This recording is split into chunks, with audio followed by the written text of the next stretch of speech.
Kemal Kocatürk was a famous theater director and actor in Turkey. He was also an outspoken critic of the government, so he felt it was necessary to leave his hometown Istanbul for his family's safety and future. Now, the Kocatürks are starting a new life in Berlin.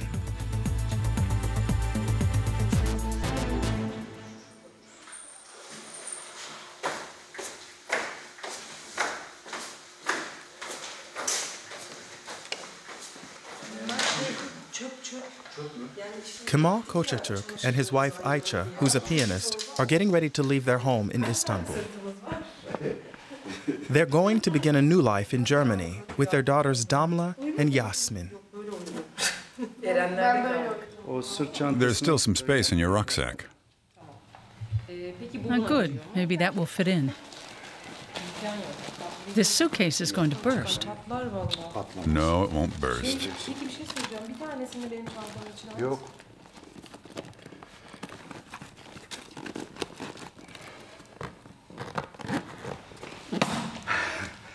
So I did it.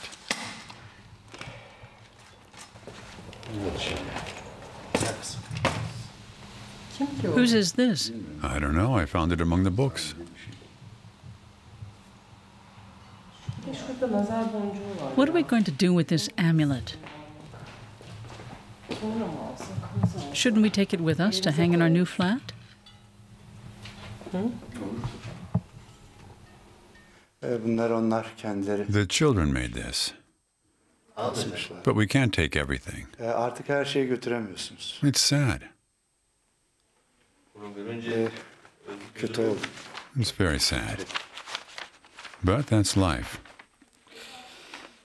You always have to leave something behind.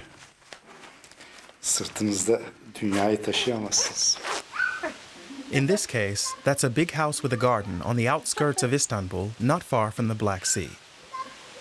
We don't know where we're going to live in Berlin, how big it will be, how many rooms. But it will be smaller than our house, for sure.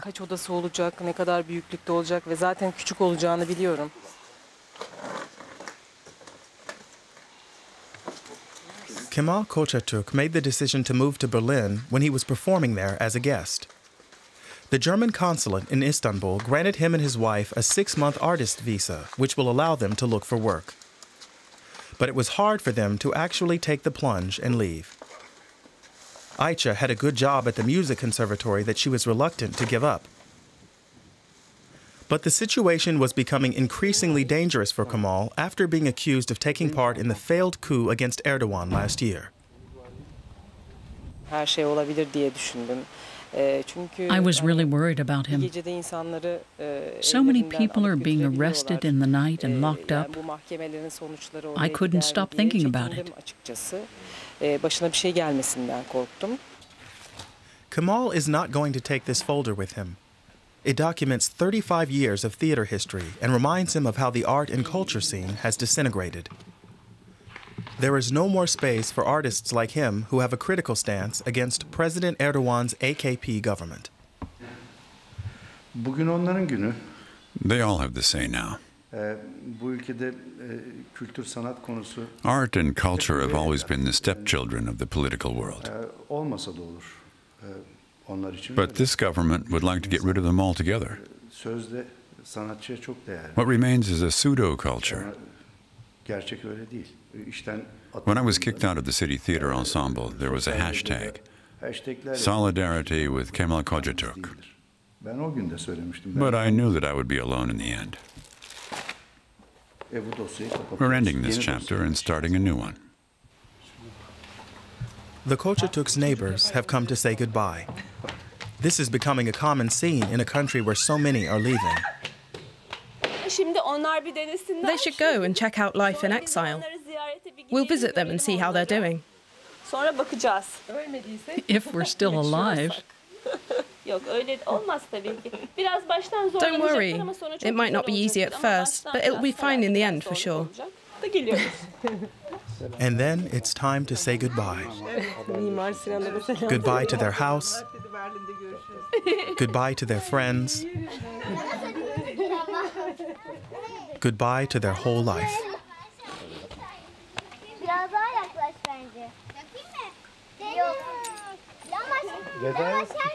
They're going to spend their last night with relatives.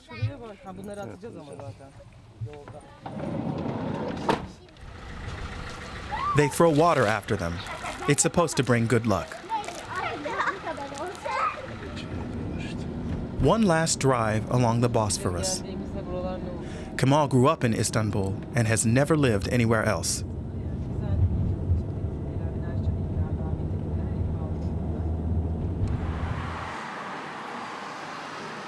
Berlin, 2 weeks later. The family needs photos for their first appointment at the immigration service. The photographer is Turkish, and the Kocatürks are amazed at how easy it is for them to get around with Turkish.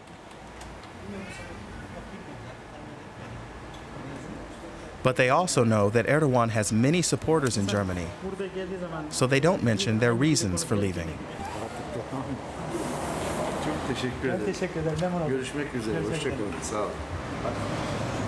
They like Berlin generally, especially its multicultural sides. They're glad for the chance to have more time to discover the city. But on the other hand, they desperately need to find work and a place to live. At the moment, they're staying at an acquaintance's apartment. They're shocked that rent is so high and that there are so few apartments on the market. Look, it says from 2018. You didn't see that. Trawling through the ads online is an exhausting process.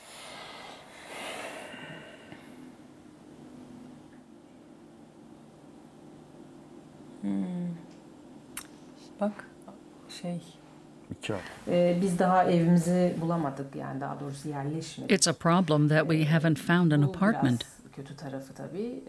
It's harder than we thought. Berlin is really popular. Everyone wants to come here. It will be much easier for us once we have a place to live, especially for the children.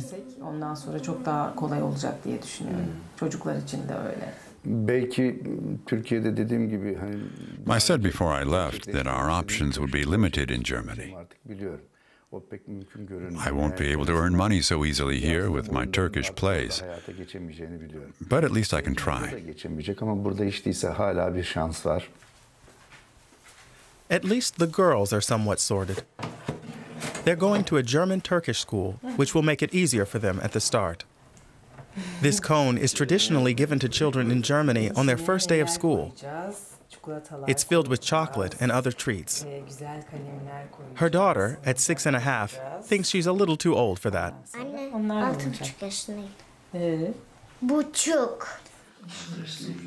They've received an appointment from the immigration service. They still don't know whether they'll even be allowed to stay in Berlin. And if they are allowed, how long they'll be able to stay. They hope they've got all the right papers. Documents to prove that theaters want to work with Kemal, others to show that the girls are going to school, bank statements, and more.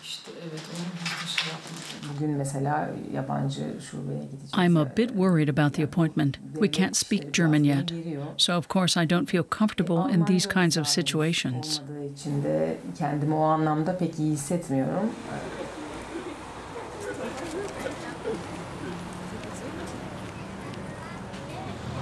Behind these office windows, a decision will be made about the Kocatürk's future in Germany.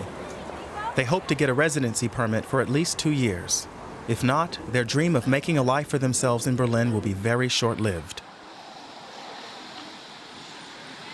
They come out an hour and a half later, clearly very relieved.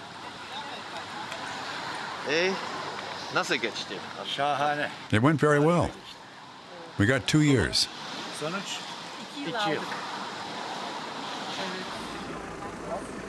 They celebrate in the evening at a local bar in the Kreuzberg district.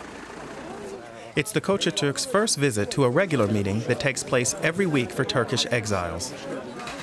They know some of the journalists, artists, and writers already. One of them has heard that there's an apartment going. This could prove to be a valuable networking opportunity as well. Neresi semt olarak? Mustafa asked Kemal if he likes Berlin so far. Berlin is really nice. We haven't had any problems. We're just creating our own. I chose Berlin as my home of exile because it's one of the world's cultural centers. Secondly, it's a multicultural city. Thirdly, because it has experienced and survived two totalitarian regimes, fascism and communism. And since then, it has opposed all forms of oppression. London and New York are also free cities, but this fight for freedom was played out in Berlin. I want to enjoy my freedom for now. Nobody interferes in your life here. There doesn't seem to be much aggression, nobody's shouting, it's really calm. You can live your life. All of the Turkish exiles here are relieved to have escaped Erdogan's Turkey and to have a chance to keep up some of their traditions in Berlin. Kemal Kocatürk takes to the stage. He recites Turkish poems, accompanied on a Turkish lute called a saz.